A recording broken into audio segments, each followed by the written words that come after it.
Okay, so you've got that feeling, right? Wanted to grasp the really big, fascinating things happening out there, but without wading through tons of dense info. Yeah, cutting through the noise. Exactly. That's what we're doing today. We're diving straight into something genuinely intriguing.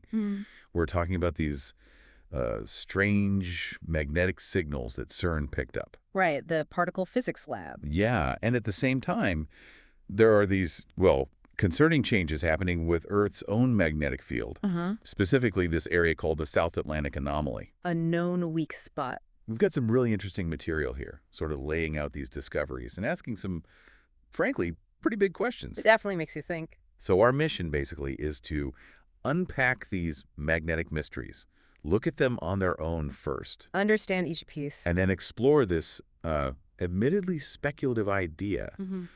Could they be connected? Because, I mean, our planet's magnetic shield, that invisible protector, it's pretty fundamental, isn't it? Oh, absolutely fundamental. And what makes this whole thing so compelling is, like you said, we're seeing weird magnetic stuff in two totally different places. Yeah. One is, this super controlled high energy science experiment. Yeah. And the other is this massive dynamic planetary system, Earth itself.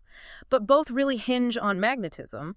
Understanding what's going on is, well, it's important. Okay, let's ground ourselves then. Yeah. Earth's magnetic field. It's easy to forget it's there, but it's not just some sci-fi concept, is it? No, not at all. It's the reason life like ours can even exist here. Oh, so. Well, it shields us. It constantly deflects harmful stuff from the sun, the solar wind, and deep space cosmic radiation. Without it, that radiation would basically strip away our atmosphere and make the surface uninhabitable. Wow. Okay. And where does it come from? It's generated deep inside the planet. Down in the Earth's core, you've got this churning molten iron and nickel. Liquid metal. Exactly. Think of it like a giant natural dynamo. Yeah. The movement of all that conductive liquid metal creates electric currents. And those currents produce our global magnetic field. It's a really complex and dynamic process. But the reports we're looking at suggest that dynamism might be shifting in a worrying direction. That seems to be the case. Over the last 100 years or so, scientists have measured a definite weakening of the overall magnetic field strength. And it's noticeable. Yeah, it's not tiny. In some areas, the drop is over 10%. Now, that might not sound catastrophic immediately, Right. but even, seemingly small changes in this planetary shield can affect how radiation gets through, how it interacts with our atmosphere or technology. Which brings us to this South Atlantic Anomaly, the SAA. Precisely, the SAA. Imagine the Earth's magnetic field has this bruise almost. A large region stretching from South America over towards southern Africa where the field is significantly weaker than elsewhere. Like a dent in the shield. A substantial dent, yeah. It's a real vulnerability in our planetary armor. And this isn't just theoretical, right? This dent has actual effects. Oh, absolutely.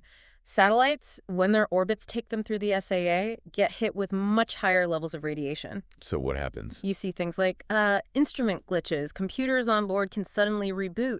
I've even read that astronauts on the International Space Station need extra shielding or sometimes power down sensitive equipment when they pass through it.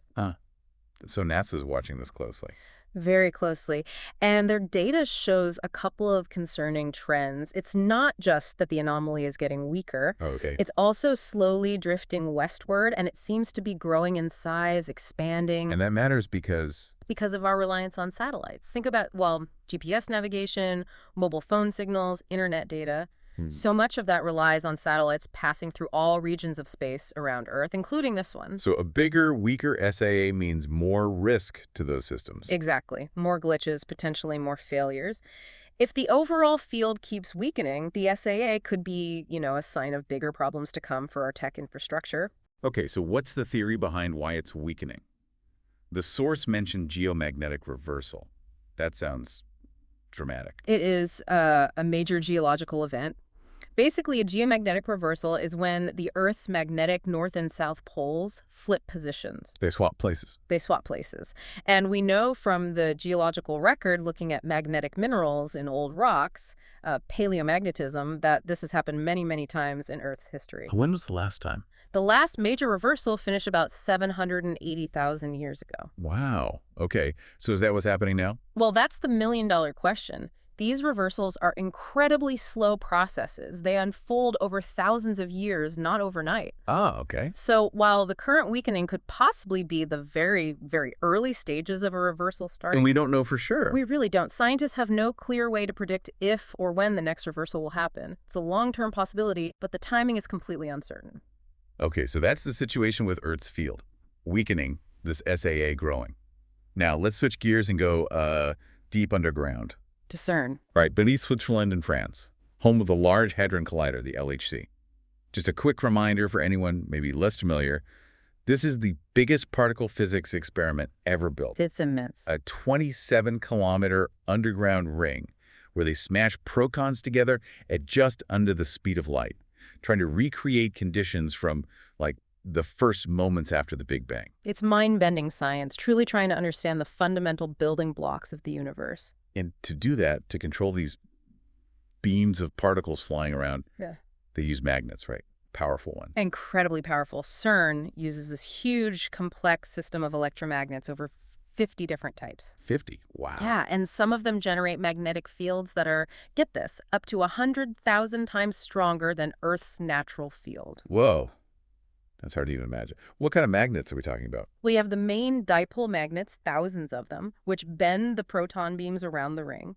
Then there are quadrupole magnets that squeeze the beams, focusing them tightly so the particles actually collide. And then even more specialized ones, sextupoles, octupoles, even decupoles, for really fine-tuning the beam's shape and stability. The precision needed is just astonishing. Right, and it's within this incredibly precise, high-energy environment that something unexpected happened, according to our source material. That's right. In 2023, during some of their high-energy collision runs, CERN's detectors, which are extremely sensitive, started picking up these magnetic fluctuations. Fluctuations, like wobbles in the field. Yeah, unexplained, irregular wobbles. And they were persistent, not just a quick blip. That sounds bad.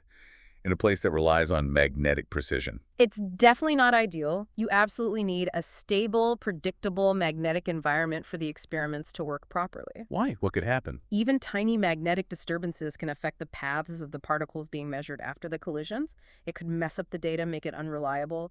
And in a really bad case, unexpected field changes could potentially even damage some of the incredibly sensitive, very expensive detector equipment. So they monitor everything constantly. Absolutely. Every aspect of the collider's magnetic environment is watched like a hawk. And these fluctuations, they weren't just in one spot. No, that's a key point in the source. Yeah. They were observed at multiple detector sites around the ring, including the big ones, ATLAS and CMS. Okay, the main experiments. Exactly. These are crucial for analyzing what comes out of the collisions.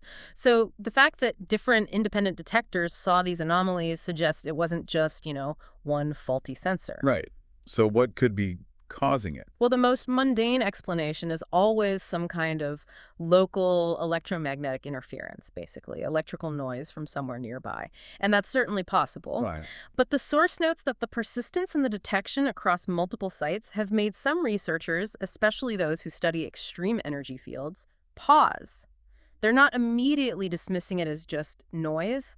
They're looking into it more seriously. Okay, so this is where we get to the really interesting bit, the maybe connection. The big question mark. Yeah. Could these two things, Earth's magnetic field weakening, this SAA getting bigger and weirder, and these odd magnetic signals inside CERN, could they somehow be linked? It's definitely provocative. The timing, as the source points out, is curious, isn't it? CERN sees these anomalies popping up around the same time the SAA is known to be expanding and shifting. It's a coincidence that makes you go, Now, this is where we really step into speculation, it has to be said. Understood. Purely speculative.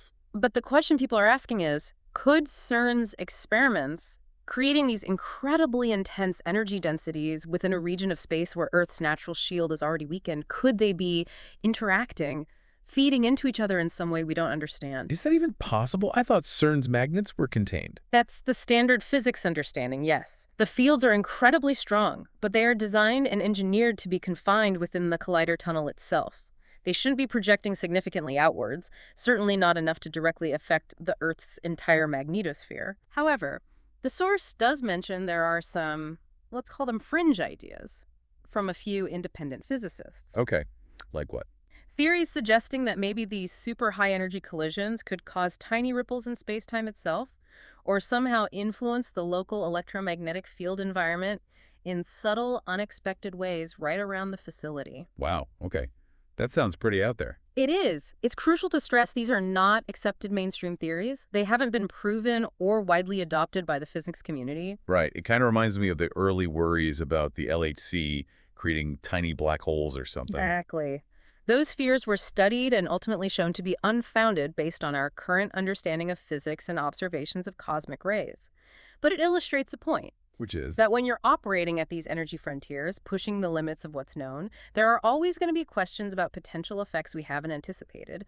Our understanding is still incomplete in some areas. So even if CERN isn't directly causing Earth's field to weaken, Which seems extremely unlikely based on current science. the research at CERN, because it's studying these extreme forces, might actually help us understand our own planet's magnetic shield better. That's a very real possibility. By pushing the boundaries of electromagnetism in controlled experiments, we learn more about how these forces behave under extreme conditions. That knowledge could be invaluable for understanding the dynamics, the behavior, maybe even the fragility of Earth's natural magnetic shield. Which brings us to, well, the potential consequences if that shield does weaken significantly. The source mentions NASA warnings about big solar storms hitting a weaker shield, or even during a potential reversal period. Yes, and these aren't just minor inconveniences we're talking about. The risks are substantial. Like what? If Earth's magnetic protection drops significantly, a major solar storm could cause havoc. We could see widespread failures of GPS systems. No navigation. Commercial flights might need to be grounded due to navigation and communication uncertainties. Satellites could be damaged or knocked offline entirely. Imagine massive internet outages, maybe lasting weeks or months. Power grids are also vulnerable. Intense geomagnetic storms can induce currents that overload transformers, potentially causing continent-wide blackouts. Global communications could halt. That sounds like societal collapse territory almost. It sounds like science fiction, but the potential for severe disruption to our highly technology-dependent world is real. The source mentions a huge solar storm back in 1892.